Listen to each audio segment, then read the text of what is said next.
تو اس سچ بولنے پر اللہ تعالیٰ اس کو قیامت کے دن عرش کا سایہ عطا فرمائیں گے۔ پھر وہ بندہ جو رات کے اندھیرے میں مسجد میں چل کے جانے والا ہو، فجر کے وقت اندھیرا ہوتا ہے نا، لوگ مسجد میں آتے ہیں یا تہجد کے وقت آتے ہیں یا عشاء کے وقت آتے ہیں، رات کے اندھیرے میں چل کر مسجد میں جانے والا، اللہ اس کو بھی عرش کا سایہ عطا فرمائیں گے۔ پھر یتیم کی پرورش کرنے والا، یہ تو ایک عام سی بات ہے، ہر دوسرے چوتھے گھر میں کوئی نہ کوئی یتیم پل رہا ہوتا ہے، کسی کی بہن کا بیٹا ہوتا ہے، کسی کے بھائی کا بیٹا، کہیں بہن پالتی ہے کہیں بھائی پالتا ہے، تو گھروں میں یتیم ہمارے پلتے ہیں، یہ ایک عام سی بات ہے۔ یتیم کو پالنے والا بندہ بھی قیامت کے دن عرش کے سائے کے نیچے ہوگا۔ پھر صلہ رحمی کرنے والا، صلہ رحمی کرنے والا بندہ اس کو کہتے ہیں جو رشتے ناطے قائم رکھے، یعنی اپنے رشتہ داریوں کا خیال رکھے۔ الحمدللہ ہمارا یہ معاشرہ ایسا ہے کہ جس میں مسلمان گھروں میں ایک دوسرے کے ساتھ رشتے نبھائے جاتے ہیں، خیال رکھا جاتا ہے، ایک دوسرے کی خوشی غمی میں اس کے ساتھ شریک ہوتے ہیں، ایک دوسرے کے ساتھ تعاون کرتے ہیں، ہر لحاظ سے محبت رشتے نبھاتے ہیں۔ یہ صلہ رحمی کرنے والا بندہ قیامت کے دن عرش کے سائے کے نیچے ہوگا۔ پھر وہ بیوہ عورت جو خامن کے مرنے کے بعد اس لیے نکاح نہ کرے کہ بچے چھوٹے ہیں، مجھے ان کی پرورش کرنی ہے، اگر میں دوسرا نکاح کر لوں گی تو میرے بچے رل جائیں گے۔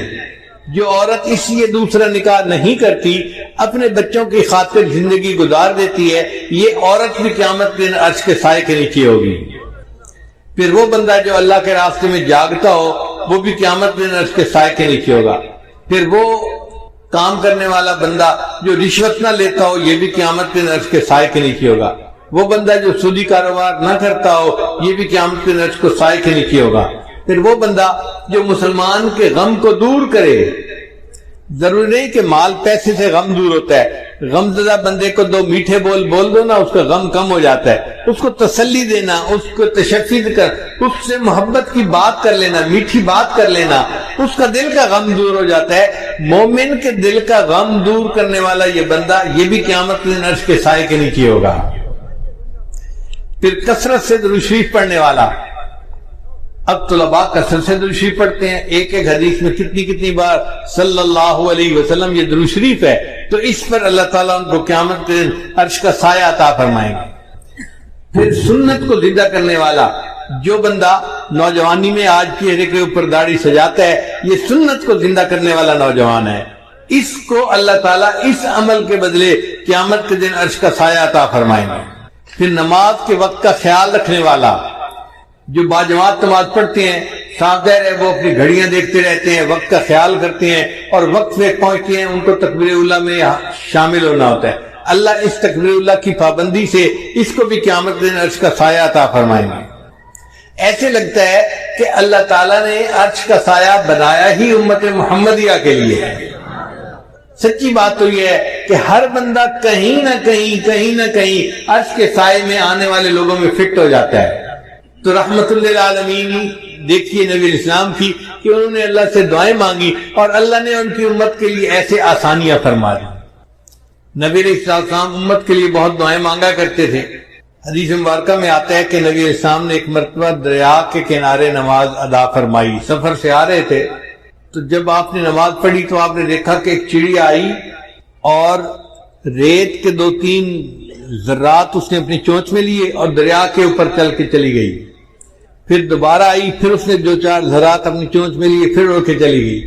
جب 2-4 دفعہ ایسا ہوا تو نبی علیہ السلام متوجہ ہوئے کہ یہ چڑیا کیا کر رہی ہے، تو جبریل علیہ السلام آئے، انہوں نے آ کے بتایا، اے اللہ کے نبی صلی اللہ علیہ وسلم، آپ امت کی بخشش کی دعائیں کرتے ہیں، اللہ نے آپ کو ایک منظر دکھا دیا ہے کہ یہ چونچ میں جو ذرے لیتی ہے تو وہ چند ذرے ہوتے ہیں، اور یہ جا کر دریا کے اوپر پھینکتی ہے تو دریا کو پتہ ہی نہیں چلتا کہ ذرے پھینکے گئے یا نہیں پھینکے گئے۔ تو اللہ نے آپ کو دکھایا ہے آپ کی امت کے گناہ وہ ریت کے ذرات کی مانند ہیں، اور اللہ کی رحمت تو اس دریا کی مانند ہے، وہ ساری امت کے گناہوں کو بھی معاف کر دے تو دریا کو پتہ ہی نہیں چلے گا۔ کہتے ہیں کہ ایک مچھر کسی بیل کے سینگ پہ بیٹھ گیا تھا، پھر اس نے اڑتے ہوئے اس سے سوری کی کہ سوری میں آپ کے سینگ کے اوپر بیٹھا رہا، تو بیل نے کہا او میاں مجھے تو پتہ بھی نہیں چلا کہ تو بیٹھا بھی تھا یا نہیں بیٹھا تھا۔ اگر مچھر کے وزن کا بیل کو پتہ نہیں چلتا تو ہمارے گناہوں کا اللہ کی رحمت کے سامنے کوئی حیثیت ہی نہیں ہے۔ اللہ چاہے تو سب کے گناہوں کو معاف فرما دے۔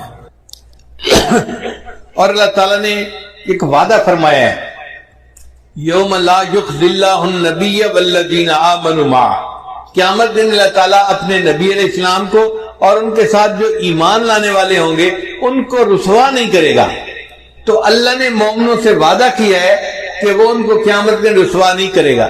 اب ہم نے کلمہ پڑھا الحمدللہ کہ ہم مومن ہیں، تو اب ہمارے دل میں یہ پکا گمان ہونا چاہیے اس کلمے کی وجہ سے اللہ تعالیٰ ہمیں قیامت میں رسوا نہیں فرمائیں گے، ہمارے عیبوں کی پردہ پوشی فرما کے عرش کا سایہ عطا کریں گے اور بالآخر ہمیں جنت عطا فرمائیں گے۔ علماء نے لکھا ہے کہ نکاح جو ہوتا ہے نا، یہ ایجاب و قبول ہوتا ہے، دلہن کی طرف سے ایجاب اور خامد کی طرف سے قبول، تو وہ دلہن بن گئی۔ اسی طرح ایمان بھی ایجاب و قبول کی مانند ہے، جب نکاح ہوتے ہیں نا تو دلہا دلہن کو لے کے اپنے گھر آ جاتا ہے کیونکہ ایجاب و قبول ہو چکا۔ جس نے کلمہ پڑھا ایمان لے آیا، گویا اس نے اللہ کے ساتھ ایجاب و قبول کر لیا، اب اللہ اس بندے کو اپنے گھر جنت میں لے کر جائیں گے کلمے کی بنیاد پر۔ باقی عمل سارے ایک طرف رکھ دیں۔ جب تک بکے نہ تھے کوئی پوچھتا نہ تھا، جب تک بکے نہ تھے کوئی پوچھتا نہ تھا، تم نے خرید کر ہمیں انمول کر دیا۔ اللہ تعالیٰ قرآن میں فرماتے ہیں ان اللہ اشتری من المؤمنین انفسهم واموالهم بان لهم الجنہ، اللہ نے مومنوں سے ان کے جان اور مال کو جنت کے بدلے میں خرید لیا ہے۔ تو اللہ ہمیں خرید چکے ہیں، جب خرید لیا ہے تو پھر اب وہ ہمیں رد نہیں کریں گے۔ کسی شاعر نے کہا تو بعلم ازل مرادی دی، اے اللہ تو ازلی علم کے ساتھ مجھے دیکھتا ہے، دیدی آنکھ کے بعیب بخریدی، اے اللہ تو نے مجھے میرے عیبوں کے باوجود دیکھا اور مجھے پسند کیا، تبھی تو میرے ساتھ خرید کی ڈیل کی کہ میں نے بندوں سے ان کے جان مال کو خرید لیا ہے۔ تو بعلما ومن بعیبہما، اللہ تو وہی علم والا ہے اور میں وہی عیبوں والا ہوں، رد مکن آنچ خود پسندی دی، اللہ اس کو رد نہ کر جسے تو ایک دفعہ پسند کر چکا ہے۔ تو اللہ رب العزت کی رحمت کی کوئی انتہا نہیں ہے۔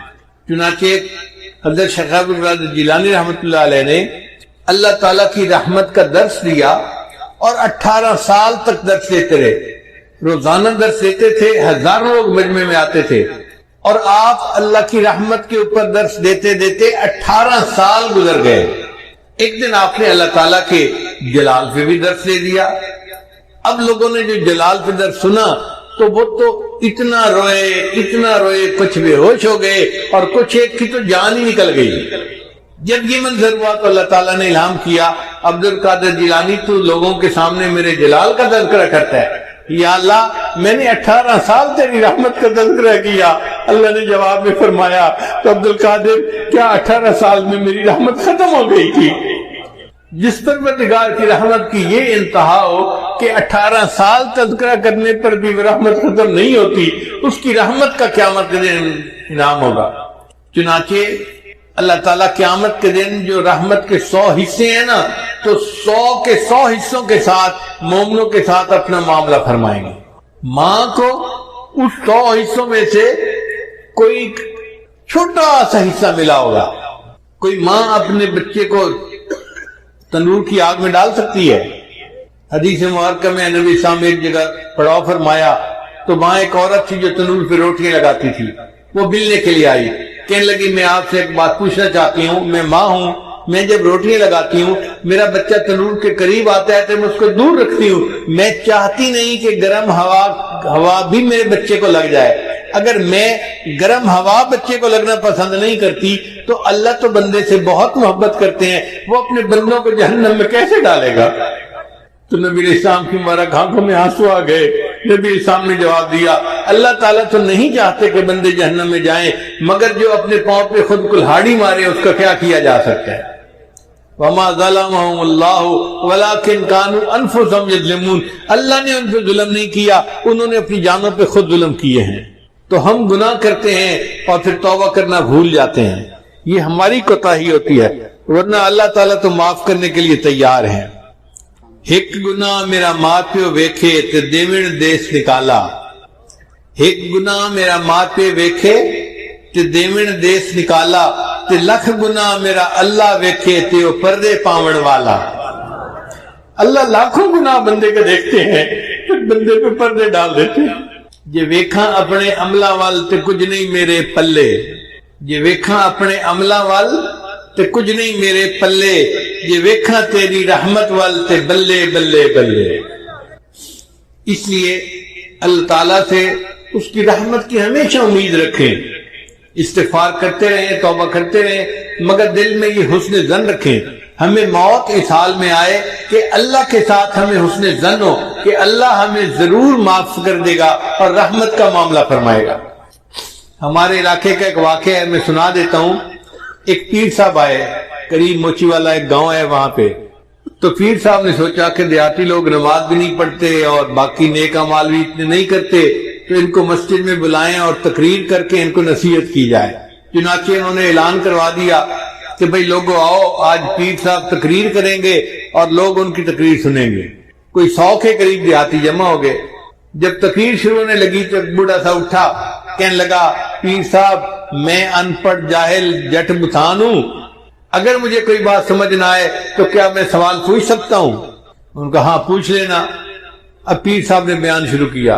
پیر صاحب نے بیان کرتے ہوئے موت کا تذکرہ کیا، پھر حشر کا تذکرہ کیا، پھر انہوں نے کہا کہ دیکھو پل صراط ہوگی جو بال سے زیادہ باریک اور تلوار سے زیادہ تیز ہوگی۔ ہم بھی اپنے بچپن میں اپنے والدین سے یہی سنا کرتے تھے کہ پل صراط ہوگی جو بال سے زیادہ باریک اور تلوار سے زیادہ تیز ہوگی۔ تو جب پیر صاحب نے یہ کہا نا تو وہ بوڑھا کھڑا ہو گیا، کہنے لگا پیر صاحب میں تو لگتا ہے ایک کوڑے۔ ان کا نہیں کتابوں میں لکھا ہوا ہے، فلاں کتاب میں فلاں کتاب میں۔ تو کہتے ہیں اچھا لکھے ہوئے کتابیں؟ انہوں نے کہا ہاں لکھے ہوئے ہے۔ اکھے پیر صاحب مڑ ان آنکھوں چاہنا کہ اللہ سائیں دی پاٹ پاون دی نیت کا ہی نہیں۔ بھئی اگر بال سے زیادہ باریک ہے اور تلوار سے زیادہ تیز ہے تو پھر یوں کہو کہ اللہ تعالیٰ کی پار گزارنے کی نیت ہی یہی ہے۔ خیر بات آئی گئی ہو گئی۔ پھر پیر صاحب نے تقریر شروع کی کہ بھئی نیکی کرو، گناہوں سے بچو، اگر نہیں نیکی کرو گے، گناہ کرو گے تو پہلے اللہ تمہیں دوزخ میں ڈالے گا اور جب سزا مل جائے گی اس کے بعد پھر تمہیں جنت میں اللہ تعالیٰ ڈالے گا۔ جب انہوں نے یہ بات کی تو بوڑھا پھر کھڑا ہو گیا، پیر صاحب میں نو لگتا ہے ایک کوڑے۔ ان کا بھئی وہ کیسے؟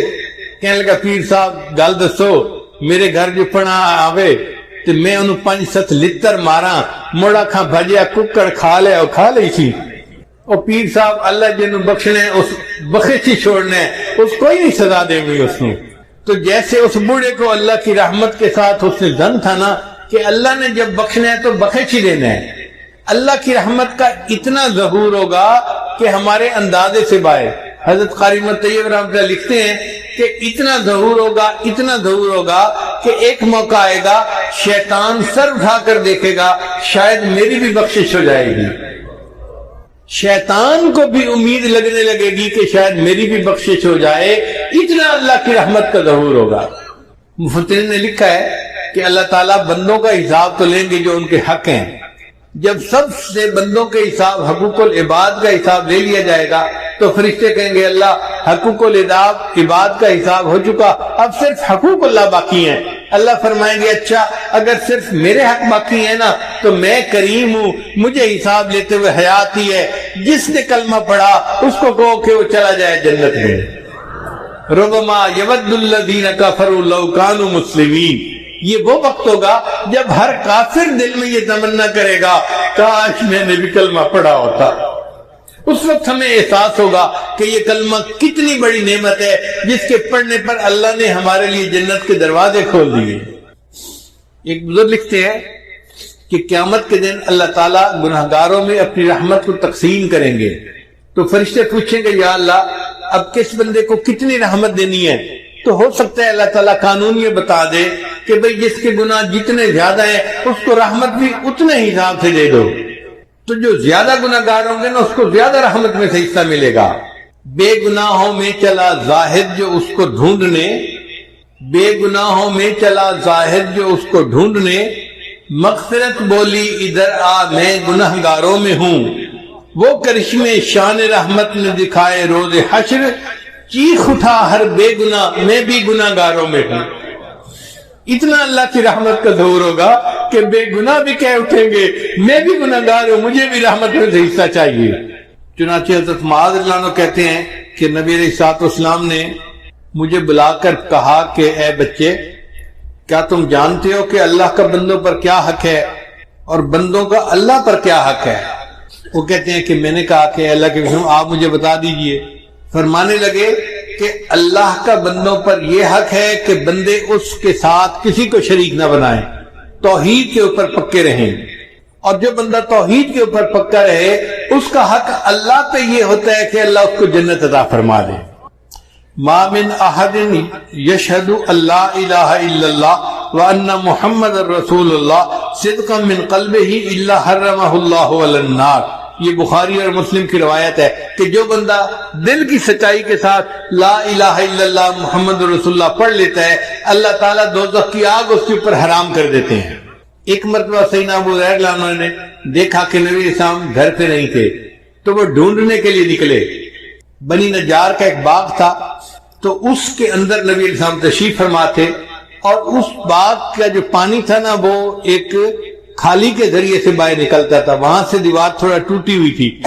ابو ہریرہ دروازے کی طرف جاتے اور اندر جاتے تو دیر لگ جاتی، ان کو جلدی تھی، وہ اس نالی سے خالی جس کو کہتے ہیں نا وہاں سے باغ کے اندر داخل ہو گئے اور نبی علیہ السلام کے پاس حاضر ہوئے۔ تو نبی علیہ السلام نے فرمایا کہ ابو ہریرہ من قال لا الہ الا اللہ دخل الجنہ، جس نے لا الہ الا اللہ کہہ دیا وہ جنت میں سیدھا جائے گا۔ تو ابو ہریرہ نے کہا اے اللہ کے بشم میں لوگوں کو بتا دوں؟ فرمایا ہاں بتا دو۔ اے اللہ کے بشم میں ان کو بتاؤں گا، وہ کہیں گے تیرے پاس اس کی دلیل کیا ہے؟